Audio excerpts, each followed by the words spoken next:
You are entering the Take Up, a place to gather when the film is over. I'm your host, Joshua Ray, and I'm here with my co-host and managing editor of thetakeup.com, Andrew Wyatt. Hi, Andrew. Hello. Today we're processing Twilight. It's our guest Anna Quiring's pick for the Sister Kristen program. We're on to a new miniseries. It's called, Sister Kristen. It's about Kristen Stewart, female filmmakers she's worked with. So we were talking about doing Kristen Stewart because she is a lens by which we can talk about many different alcoves of the industry and modern filmmaking.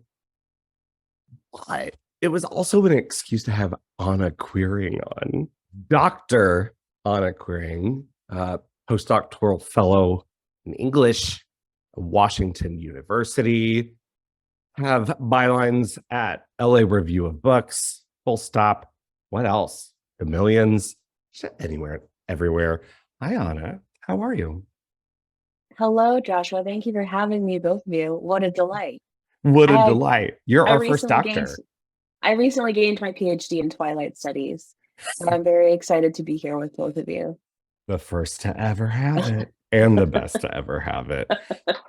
But then, we started looking through the filmography, including this film, the 2008, the first Twilight entry, directed by Catherine Hardwicke, who I have thoughts about. But looking, and Kristen Stewart has really propped up a lot of female filmmakers, whereas, there was an actress roundtable either this year or last year where, I forget who it was. Someone was saying, it was Michelle Williams, was like, oh, really? Like, you guys haven't worked with a lot of female filmmakers? I just go to female filmmakers and make films with them. Why is it so hard? And everyone around the table was like, okay, you got us, Michelle. So it looks like Kristen Stewart's sort of doing the same thing, which is a shame that we even sort of have to have that conversation. But it's going to be a shorter miniseries. We have 3 episodes, but the first we're going to talk about is Twilight. If this isn't immediately our most listened to episode, you're welcome. We're all fired. You're impossibly strong. You gotta give me some answers. I'd rather hear your theories. I have considered radioactive spiders and kryptonite. It's all superhero stuff, right? What if I'm not the hero? What if I'm the bad guy? I know what you are. Say it out loud. Vampire. Okay. Are you afraid? So, Anna, you picked this. Mm-hmm. What's the origin of Twilight and Anna? And please tell us why you picked this out of all the great films Kristen Stewart's made. I have such a long and storied relationship to this series and to the books. I think the first thing I should say is that I was 16 in 2008 when this film came out. And so for me, as much of a piece of cinema, it represents just kind of a time and place of girlhood, and not in a sort of strictly uncritical sense. I never came to the series unironically. I only came to it with scorn.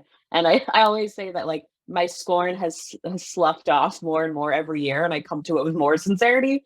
But as a 16-year-old, way too cool for school, not like other girls, I was like, I can't get into the series. It was a huge phenomenon. And then was like, okay, we got to see what all the fuss was about. And, this was the early story, I guess maybe not that early, but a storied era of the hate watch. And so we began hate watching, and then we became increasingly absorbed.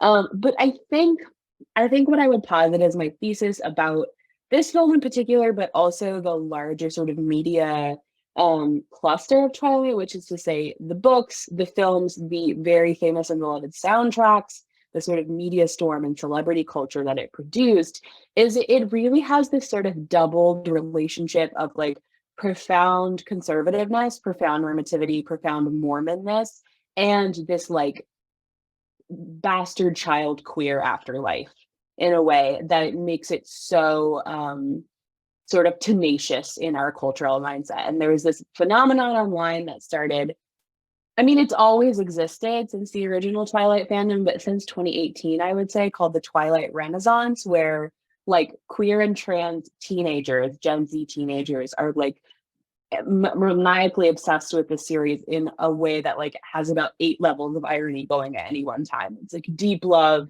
deep criticism, deep unseriousness. And that has just been like so fun to watch and participate in. And I think there's something about like the deep sort of like dour seriousness of the original series that lends itself to receiving it with like the love and unseriousness. I'm already glad we have you here then, because I had no idea that Twilight was going through a renaissance right now. Oh, it's This is so great. beloved. I need you to tell us what the kids are doing. So Oh, it's so beloved. And the memes, and you watch this film and like it's impossible to watch this film as just a straightforward narrative because it has been like frame for frame memed to death. Like there's a Tumblr blog named for every line of dialogue in this film. So I believe the three of us are various levels of online, where I'm like kind of aware of this reappropriation of Twilight into queer culture, which I want to get into because I think it's really interesting. Because other than the story history of vampires and stories of vampirism having like an innate queerness to them, this, you're so right, is like hyper straight, hyper conservative. Like the text of it is so, it's so basic straight to me. But I am like between you and Andrew there, like I don't really know what's going on. I'll get like whiffs of it. So first, Andrew, what's your relationship to Twilight, having been, so far removed from it? none. I mean, I knew nothing about. I mean, I didn't know nothing about it because that's part of what it was talking about, right? Like it was so omnipresent. I think in the late 2000s, early 2010s, it was such an omnipresent piece of pop culture. It was impossible to avoid. Like even knowing about. Like I've never read the books, never seen the films until we watched for this. And yet, like, I know what the premise is. I even know like what the evolution of the story is over the 5 films, kind of. Wait, like this is the I've absorbed first it. Time, yeah, I've never the seen first Twilight. time you've seen it. Yeah, and never the first seen time you've seen any of it. Yep. But I knew what it was about, and I is knew fun. who the actors were, and I knew like what their roles were in the story, what their characters were. Like, so that's the level of osmosis. I learned about the series whether I wanted to or not, which I think, and like, so part of what we're going to talk about today, I think, is not just like Kristen Stewart, which I think is we do need to talk about her specifically and this place for her as a star-making role, and how it led to her current trajectory for both her and for Robert Pattinson, weirdly.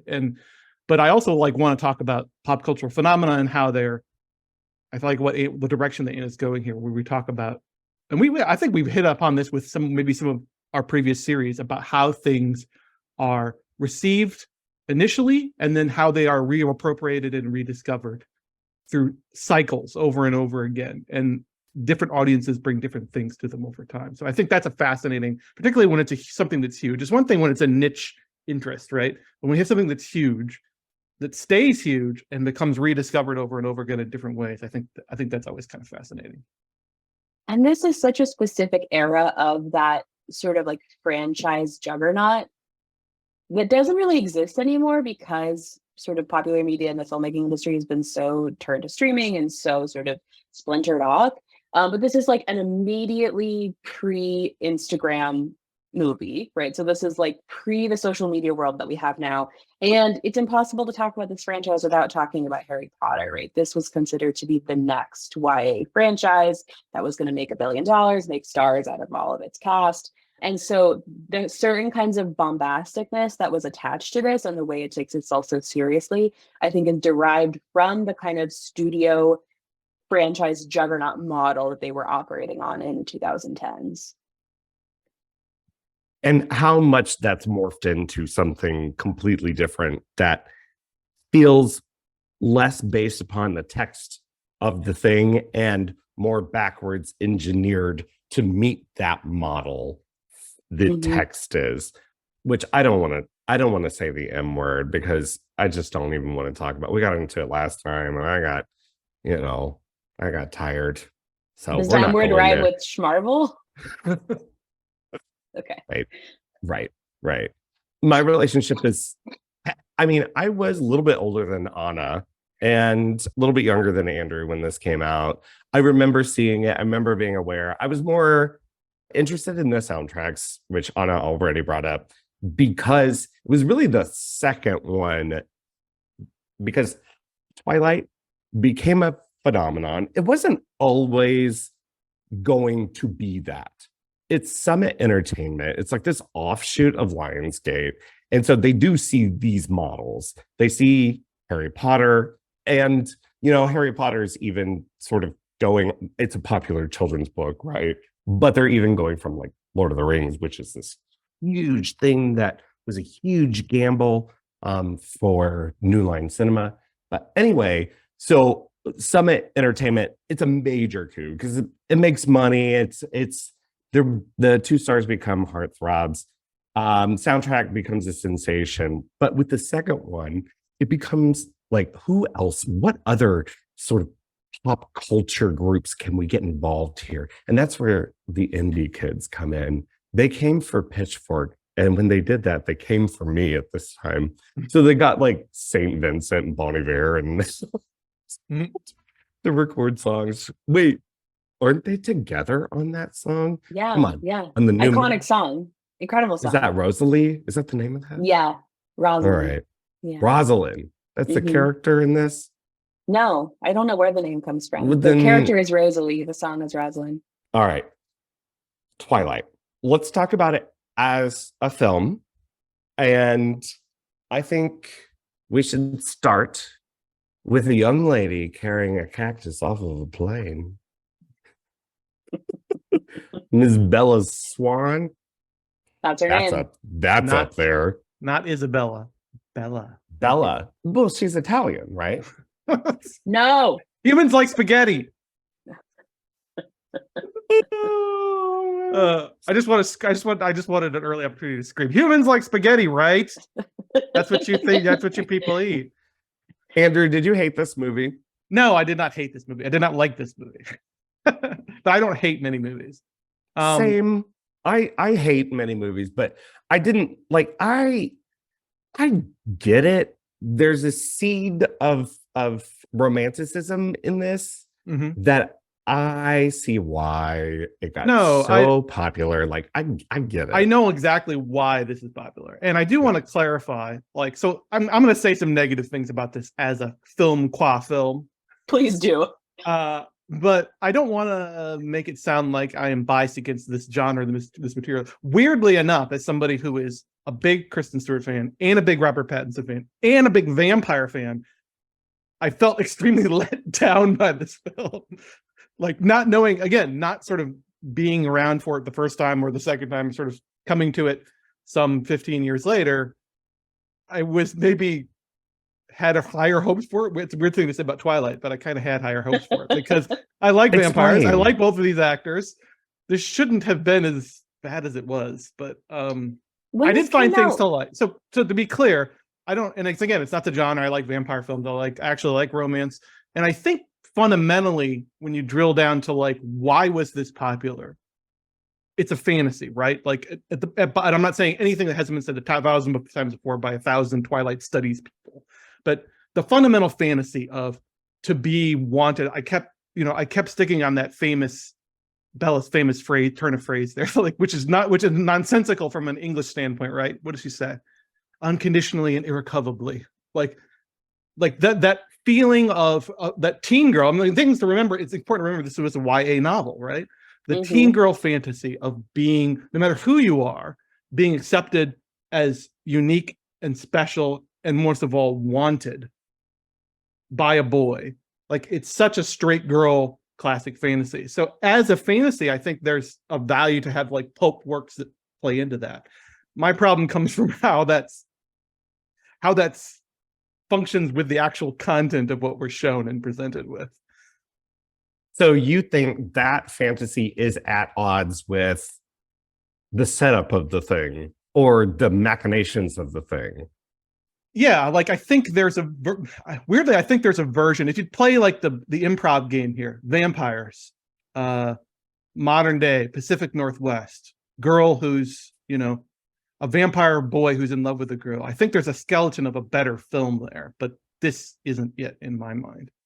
There are things I like about it, so I'm talking a lot, but It's plotted and paced so poorly for such a compelling core fantasy and core aesthetic. I think this film is not only like a sort of romantic teen fantasy, but it's also like an aesthetic package that, and I think that is the main reason that people come back to it. Like the amount of like just screen grabs and design that's based on this, but like the small town in the forest in the Northwest, beautiful pale people who are like looking off into the distance, like climbing Glitter into a and tree. filigree is all glitter and filigree Yes. was all. I wrote down North Face meets Hot Burberry meets Hot Topic. Yes, exactly. You got it. No, but I'm glad you said that, because I do think one of the things I liked about this is the setting. So because so much of, and I guess somebody who loves vampires, so much of vampire pop culture lore is centered on vampires as urban creatures, right? They're part and parcel, typically, of the idea of decadence and urban decay. So transporting that to the Pacific Northwest, I'll give the film, Meyer and the film, credit for giving us a very, like, you feel the dampness in this film. And what we can talk about the color correction and so forth, and the aesthetic choices that are made formally in the film. But I do think it works in terms of giving us something unexpected. Like I did not expect a vampire film set in small town Pacific Northwest. It's interesting as a setting, if nothing else. And it makes logical or logistical sense for the vampire quote unquote family to want to be out of the sun in the rain. But then it makes a meta sense too, right? Because this is happening post Twin Peaks. There's a meta sense. That's to the having other thing weird... I wanted to bring up, was that there's a lot of Twin Peaks in it. Probably not enough, because it's pretty conservative and straightforward, whereas Twin Peaks is just like stream of consciousness, maybe bullshit, very TM, right? But the twist that Twilight has on vampire lore is, once he's exposed to the sun, he doesn't disintegrate or self-immolate or whatever. He glitters in the sun. Yeah. It's such a feminine fantasy, I think. Yeah. And it's funny to remember now, but one of the primary pieces of scorn that greeted this franchise when it came out was how unseriously it adopted vampire lore. Like, these aren't real vampires. These aren't how vampires behave. But she has an incredibly loose relationship to vampire canon and mythology, because I think she's primarily invested in like immortality, power, beauty, and primarily in temptation. Like, this is a film about sexual desire fundamentally, and it is perceived through such a restrictive Mormon mythology that it like circles around and becomes queer again, because of this like obsessive fascination with shame and repression and like overwhelming temptation. How much of the scorn do you feel is tied up in like our innate misogyny? I mean, most of it. I think especially, and there's been like really great video essays too on this phenomenon of like how much stronger misogyny toward sort of girls' media properties was during this era than it even is now. And I think we tend to take girls more seriously now. So a lot of it, especially with the sort of like not like other girls trope. But also it is sort of dumb. So like there's an element that I think there's like a kernel of true dumbness, and then people like bury that in additional misogyny. But I would say that I don't think it's any dumber than any, like, to me, this is, I find the underworld movies, which I think are generally parsed as a more male oriented franchise. I find those so phenomenally dumb that I can't even watch them. Like not in terms of filmmaking craft, but in terms of the vampire, I find the vampire mythology like insultingly inane. And like, to me, this isn't even as bad as that.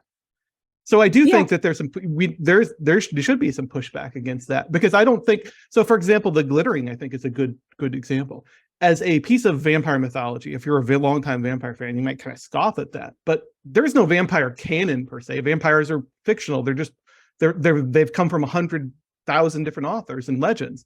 So Myra is free to do whatever she wants and like mutate it into whatever form that she sees fit. Like that's part of the appeal of vampire. It's a plastic metaphor. But like the glittering thing, it's kind of silly. But really what bothers me is its placement in the film. Like Edward tells her, I'm a killer. I murdered a whole bunch of people. And she'd like, Bella, being Bella, just kind of doesn't react at all to that. And he says, okay, but how would you react to this? And he rips off his shirt and shows himself to the sun and he glitters. And she's like, and she doesn't respond again. And I'm sort of like, so what's the thinking there, Edward? Was she was murder? She is not as shocking in your mind as glittering? Like what is the it goes part and parcel with Edward's whole thing, which is that he's a kind of an idiot. He's very bad at being a vampire. Anna brought up that in the plot, Edward always approaches Bella with "stay away from me." Like he is like an anti-stalker. The worst protagonist ever. Don't you dare be obsessed with me, winky winky. But I'm going to tell you that I think it comes back to vampirism. Always sort of comes back to temptation, and it's malleable metaphor because you can do addiction stories, something like Abel Ferrara, The Addiction, or a Rebato, the Spanish cult film that's had a resurgence recently, or like queer stories. But in this one, it is the budding sexuality of a young woman, and I guess a young man too, because this is flesh and human blood. They're what do they call them? Did they call themselves like vegan or something? Vegetarians, yeah. Vegetarians. They just straight up vegetarians. Hilarious. Yeah, it's really stupid. But they are. But I do think Edward is a teenager too, in the sense that, like, so within the logic, again, to sort of drill down to the logic of the film's mythology, Edward is 100 years old. But I think part of what this film's establishing for me early on about this mythology is that part of what happens when you get bit and turn into a vampire is not just that your body stops aging, but you're emotionally kind of arrested too. Because Edward still does kind of act like a 17-year-old kid. Oh, absolutely. It's a really stupid idea that she's coming to, is that if you have a quote unquote arrested physical development, I guess you'll also have an arrested emotional development. Like, I don't understand that at all, because he continues to have life experiences. And even though he's still doing the same thing, which is like keep re-graduating high school. I love their wall of caps. That's hilarious. My favorite production design detail in the whole movie is that freaking wall of caps. No fucking sense. But it's great that he's 100 years old, but behaves like a child. Please. Where's the piece on that? In some ways, he's mature. Like, she perceives him as mature in that she perceives him as being more sexually restrained than her, which I think is a really fascinating choice for this movie of this era. So there's like that scene where they kiss for the first time in her bed, and then he's like, I can never let down my guard around you, and like I have to stay in control. So he like manages to pull himself back, and she's like, I wish I could say the same. So and this is of course a source of insecurity for her later in the series, that she perceives him as like more self-controlled sexually and able to resist her, where she cannot resist him. I think if there's one, like, it's very genuinely difficult to do a feminist reading of this film, and I would try, but I think its strongest claim is that it is like interested in the intricacies of young girls' desire. And it's not a film. It's not a film that really even tries to separate text from subtext. Like, so much of what's implied about Edward's interest is not just that he wants to eat Bella, drink from her, but it's implied that he wants her as his companion, that he wants her as his girlfriend, as his partner. Like, that's not even subtext. It's just, if you're going to be with me, you're going to be my romantic partner in addition to my food source. Like, that's like, it's always there. So it's interesting that the film isn't even trying to like make that subtext.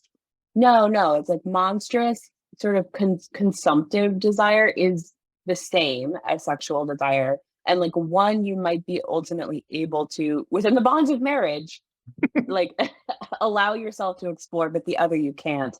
And I think in other vampire, not a lot, but in other vampire stories, there is a concept of sort of like symbiotic consumption that is sort of like perceived to be sexual, but ultimately safe. And that is very much not the case here. You cannot drink the blood, because if you do, you will turn her into a vampire. You'll go into a frenzy and drain her blood. So, you know, later in the series, there's a lot of stuff about like what would sex be like without death, without murder. And so like sex and violence are primarily connected in a way that a lot of critics had a lot of problems with at the time, and it reflects an obviously very like abstinence only model of sexuality, but I think like has this kind of ironic queer undertone of that in feeling desire for someone, you feel yourself to be monstrous. How very deep do you think that is? Because for me, you would have to go pretty deep into it and get as far away from the text with that lens, because for me, it reads very genuinely heteronormative. Oh yeah. No, I think it has to be, I think people vibrate on the wavelength of that queer reading, but you can't necessarily like attribute it in good faith necessarily. Sure. People project that reading. But it's true that a lot of queer people love this story. Mhm. And I think I personally, as a queer person, have a sort of camp fascination with hyper heterosexuality. And so like all the details about like Bella's making an enchiladas for her father, and like they have to get engaged down on one knee at age 18 and a half. Like all those details I also find to be like tremendously pleasurable because they're like so cringe and funny. Like that, you know, there's like a kind of it's so bad it's camp circularness. The part that as you're talking about it right now and about the idea of like reading it ex post facto through a queer lens, it just dawned on me that like the importance of the vampires mimicking the most down home American thing they can think about, which is baseball.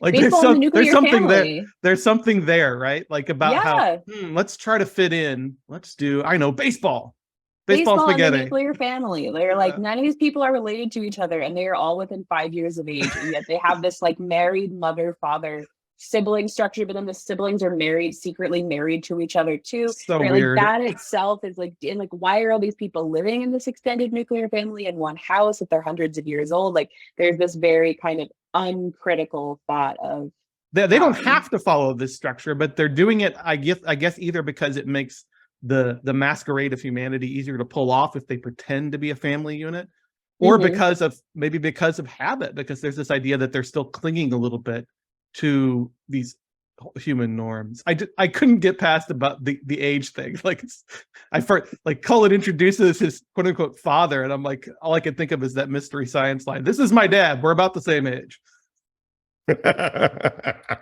absolutely. Anna said the C word, camp. Yeah.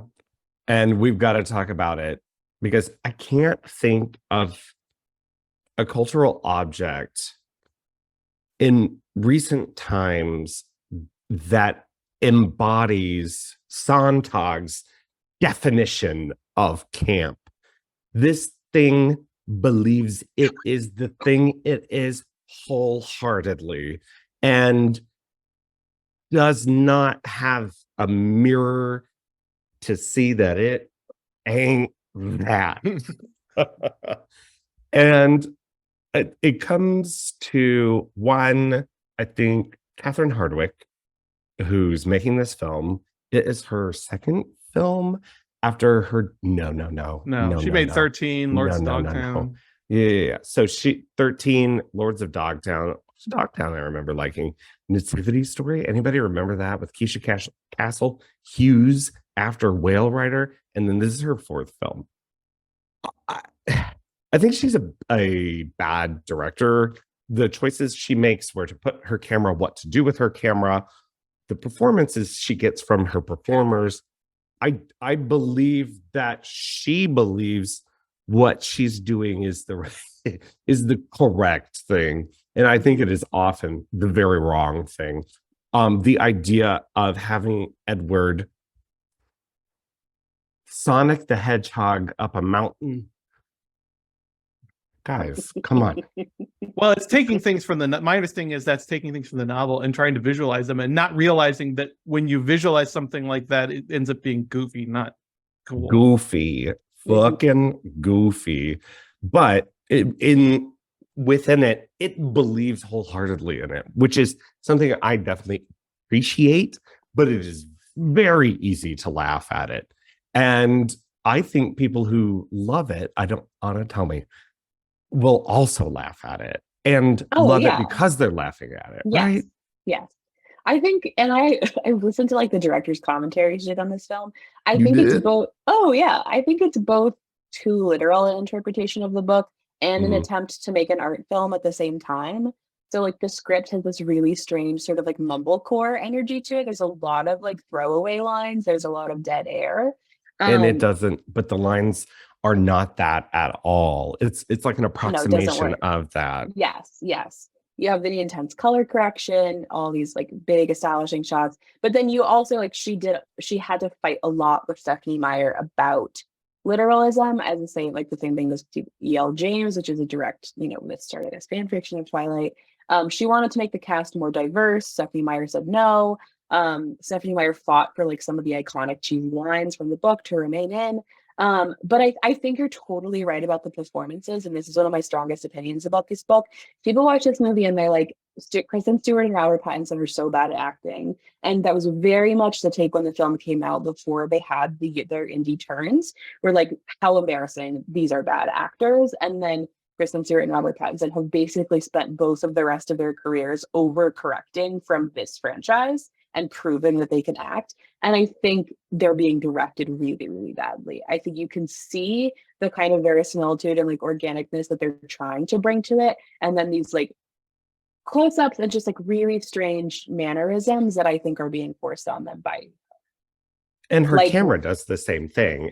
Her camera is trying to approximate something like a Dardenne film with the camera, a handheld camera, sort of walking with the character, being with the characters. But instead what you get is there's like a diner scene where it's a two-shot of a table and the camera is being shaken. Like, what are you doing? Why are you doing that? Yeah, there's hold it. Don't hold. I don't necessarily agree that. I don't necessarily agree that Catherine Haddock is a bad director, but I was baffled about how incompetent this film feels like at a formal level. Have you seen 13? Have you seen it? I remember liking 13. I remember liking 13, but it's been a long time. You've got good memory. Anna, have you seen 13? No. 13 debut feature was something a breakout for Evan Rachel Wood. Holly Hunter got an Oscar, Best Supporting Oscar nomination from it. Holly Hunter is really good in it. Now, listeners understand that I would probably say that about any Holly Hunter movie. She is really good in it. This film is trying to be 13, the story of a rebel, nascent teenage girl who gets involved in drugs and stealing shit, and the very tumultuous relationship she has with her best friend and her mother. But this very popular YA novel. 13 also has the exact same problems, where it's like an approximation of human behavior or an approximation of film's ideas of human behavior. It's a really genuinely one of the most grating experiences I've ever had watching a film. I watched it recently because I was going so hard down the Holly Hunter rabbit hole. And all of those feelings came back to the fore rewatching Twilight again. This one, a lot more palatable, because even though Kristen Stewart and Robert Pattinson are not giving good performances, the chemistry is still there for me. There's something here. I really still get it. And I don't know if I'm sort of like projecting backwards on it and everything that's happened since, metatextually or in the films.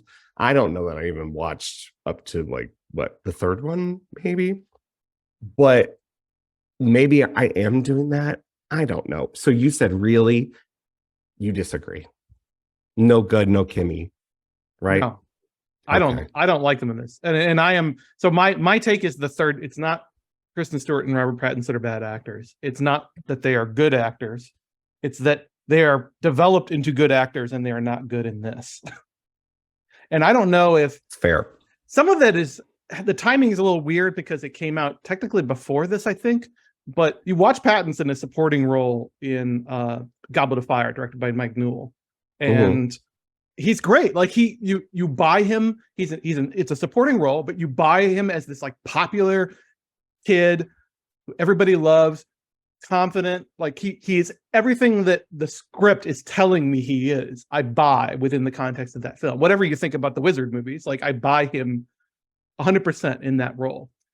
And then there's this. And again, I don't know if it comes down to the direction or the screenplay, but nothing about this character is convincing to me.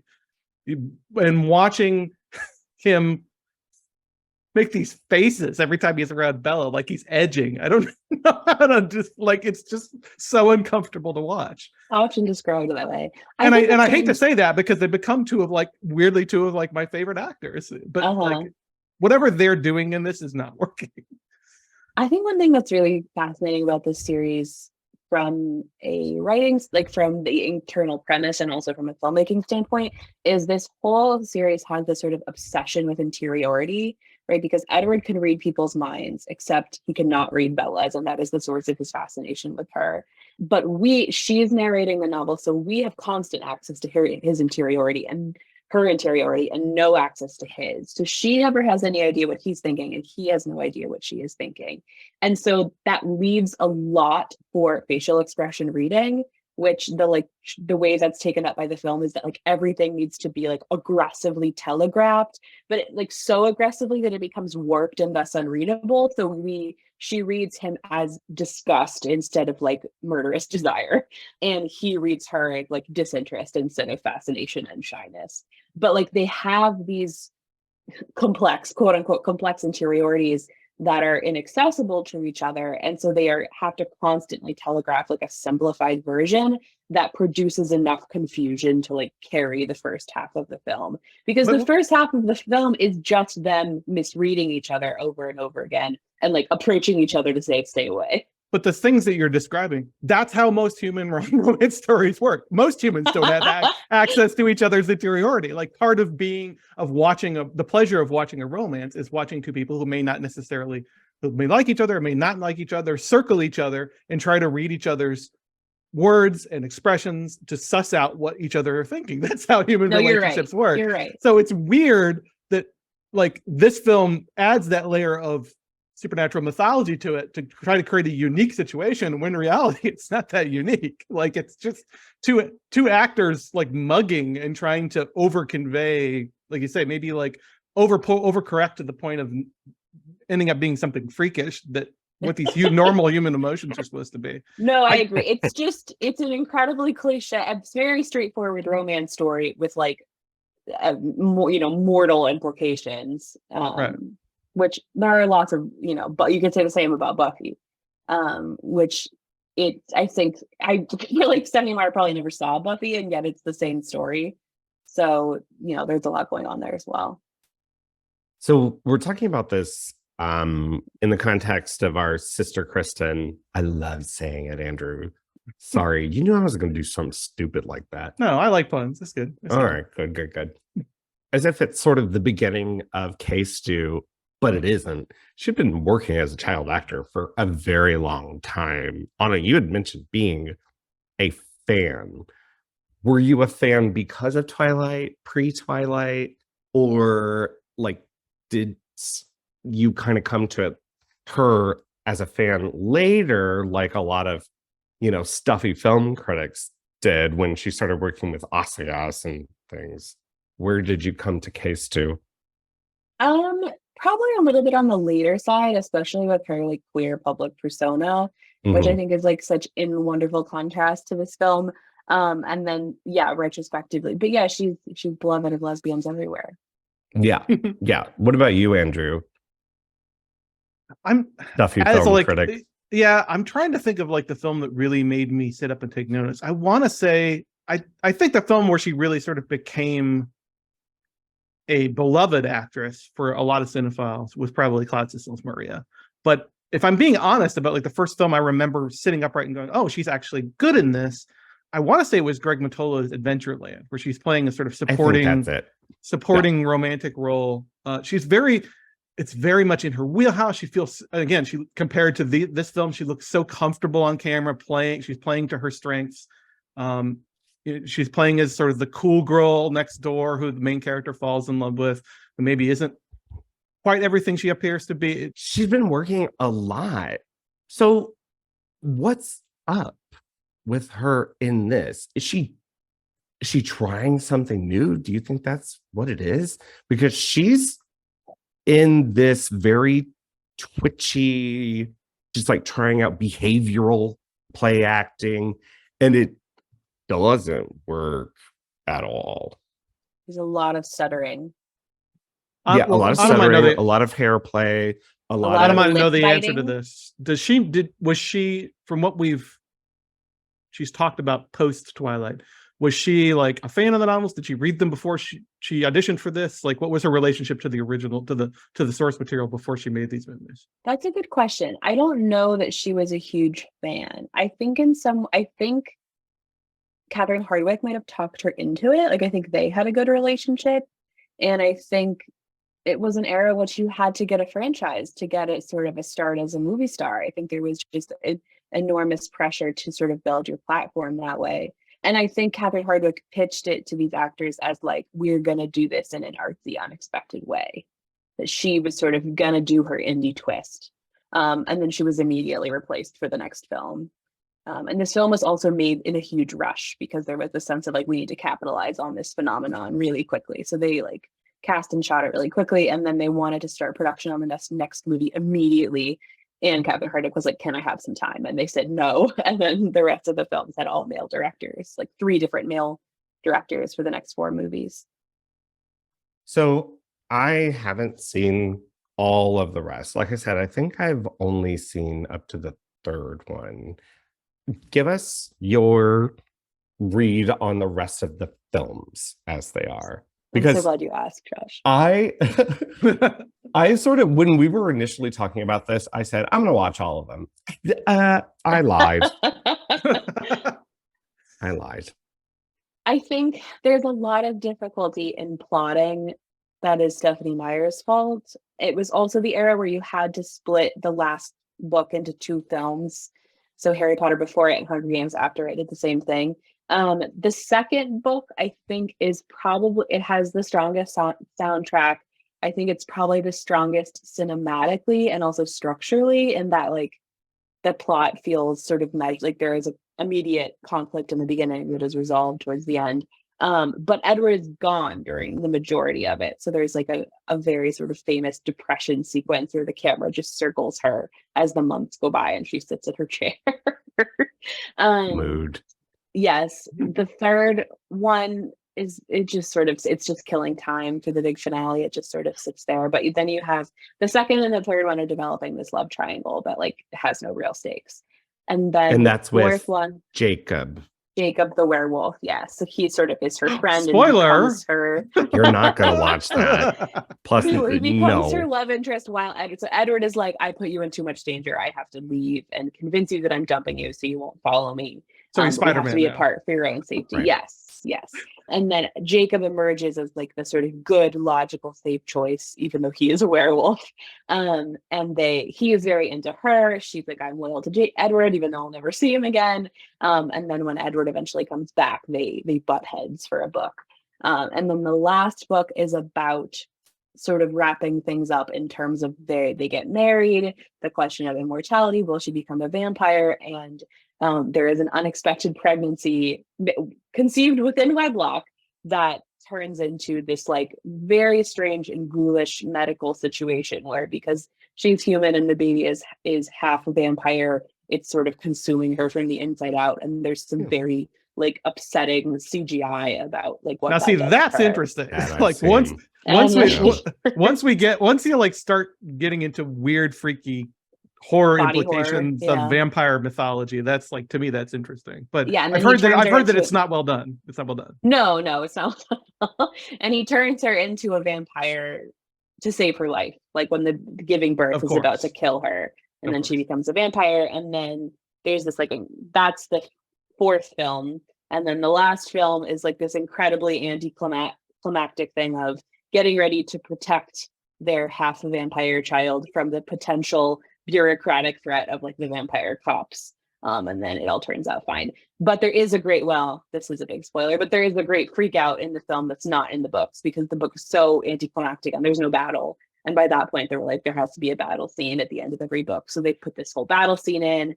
Many main characters are killed in this like very intense sort of like gotcha moment. And then it was revealed to all be like a vision of what could happen if things go wrong. It's so excellent because you don't make anyone mad because the book ends as it is supposed to, but you get this like cheater, completely unearned gasp moment that makes the film like much prettier to look at.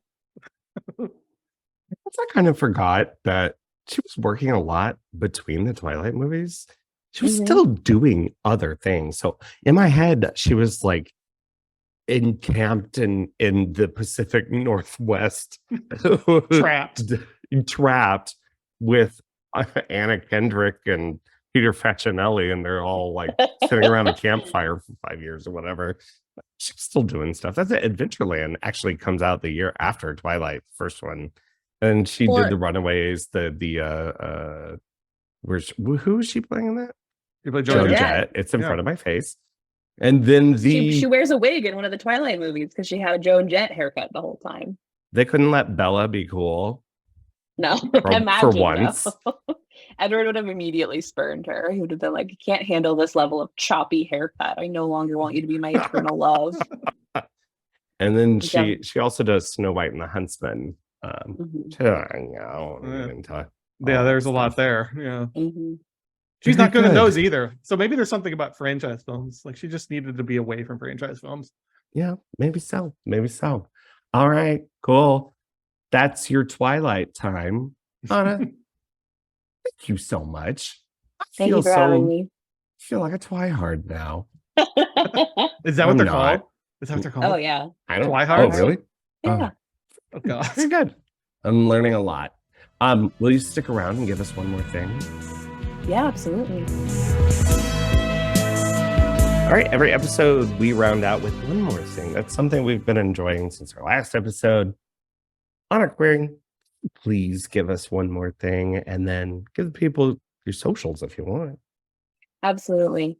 So I thought I would stay within the theme of fraught girlhood and lingering trouble and the fantastic. That's my rubric. So I'm going to talk about Megan Milk's novel Margaret and the Mystery of the Missing Body, which came out in 2021 from the Feminist Press. So it has these sort of academic credentials, but it's a novel about arrested development, about eating disorders, about transness, and the Babysitter's Club, among other things. It's heavy, so like check your content warnings, but like beautiful and funny and very much like thinking about how both like wanting to stay in childhood, wanting to stay in girlhood, yet not quite feeling like a girl, queer desire, trans desire, all those things are wrapped up in the body and how we sort of control and discipline our bodies through eating and through eating disorders. Like beautiful and sad and like also very weird and like they like travel through the small intestine at a certain part. Is this YA or is this like adult literary? No, this is like it's adult literary and like, you know, sort of has theoretical language and citations in it, but also like is interested in like it reproduces in certain chapters or like reproducing the tone and style of like Babysitter's Club mysteries and things. Oh, like cool. That. It's like Babysitter's Club and Jose Esteban Munoz. That's very me. good. Oh, and you can follow me on Twitter at Anna Quiring, ANAQUIRING. Thank you so much. I'll go next. I have spent too much money because I have purchased Arrow Video's 2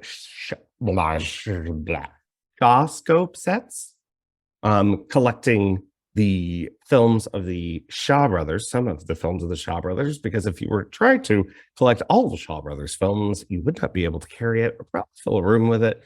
They were Chinese production company, started a very long time ago. The very first disc that has King Boxer, their international breakout film, has an interview with Tony Raines, the great Tony Raines, where he just breaks down the entire history, tracing them back to the silent era.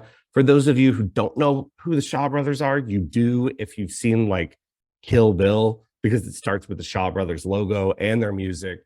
So a lot of the first Kill Bill film is sort of in deference to Shaw Brothers and what they were doing, but they were mostly doing kung fu, martial arts, wuxia films throughout China and Hong Kong, Taiwan, all of the provinces, as they're called now.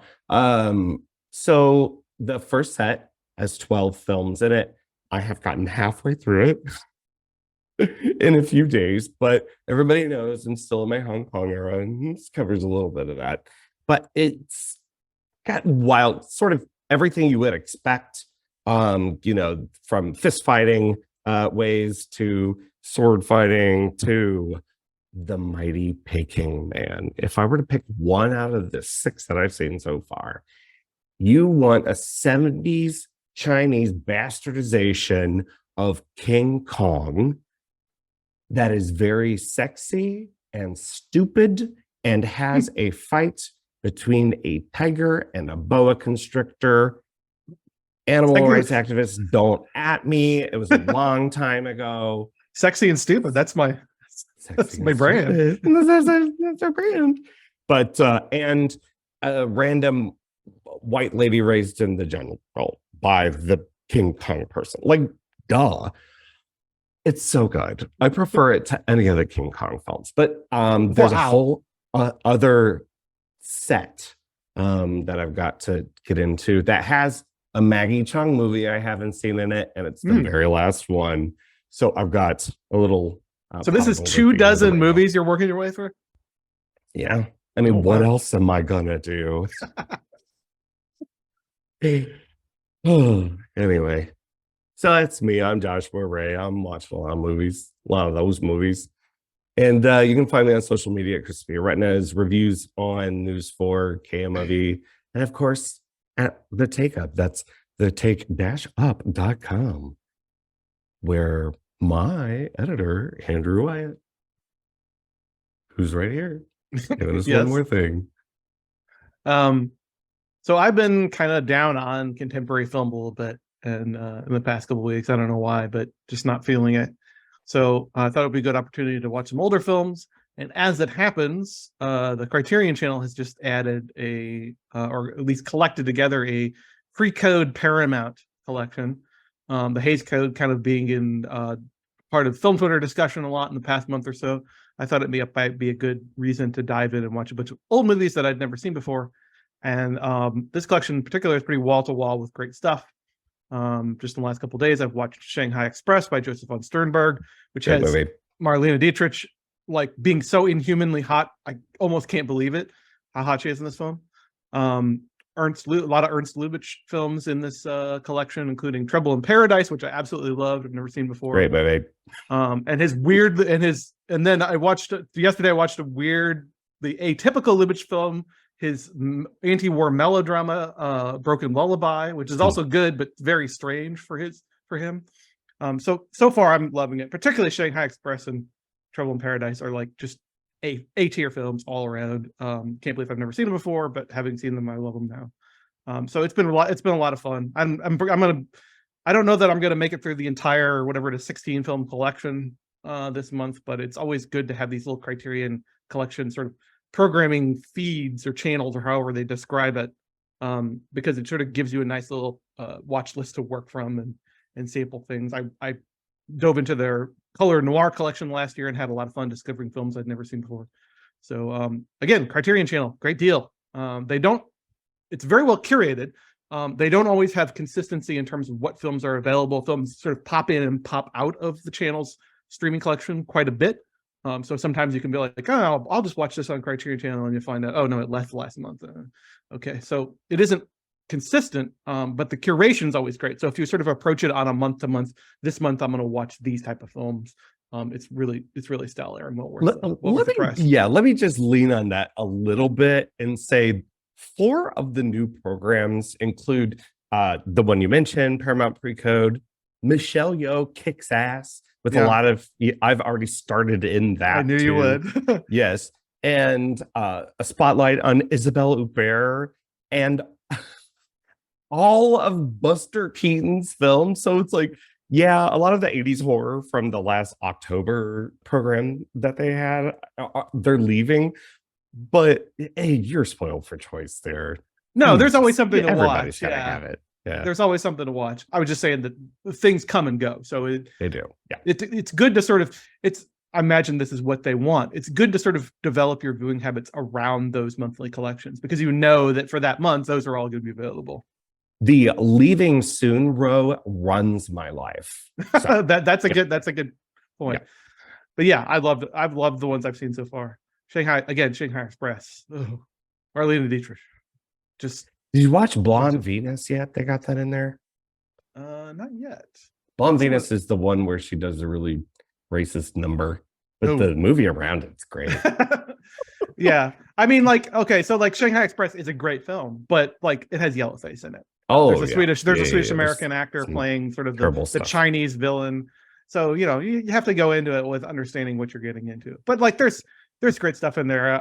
Design for Living's in there. Love Me Tonight. She Done Him Wrong. Merrily We Go to Hell is in there. Wild movie. Yep. Yeah, good stuff.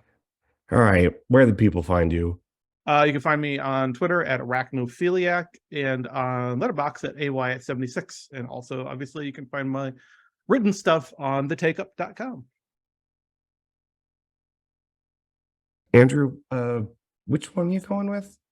I'm going with Certain Women. So if we're going to stick with Kristen Stewart as shot by female directors, we're going to go with one of my all-time great sort of living filmmakers, in my opinion, Kelly Reichardt, and her anthology film, Certain Women. Really great film. Gives us an opportunity to talk about a lot of folks, too. Yeah, I don't think we've talked about my mother on this yet. Your mother? You laughed because you know who it is. It's Laura Dern, of course. Yeah. And Lily Gladstone, who's going to be in Martin Scorsese's new movie, and she's phenomenal in this. So I'm excited to talk. She sure is. I mean, if anyone's the envy, we'll save it. So that's Kelly Reichardt's Certain Women for our Sister Kristen series. I want to thank one more time, Dr. Quiring. Thank you so much for bringing your expertise. Please come back. Will you? Happy to. Yay. Thank you. All right. And don't forget to follow us at the Take Up STL all over social media. Thank you to Kayla McCullough, our social media manager, Jessica Pierce, our editor, and our friends at Cinema St. Louis. And until next time, I gotta think of something. Until next time, take it up.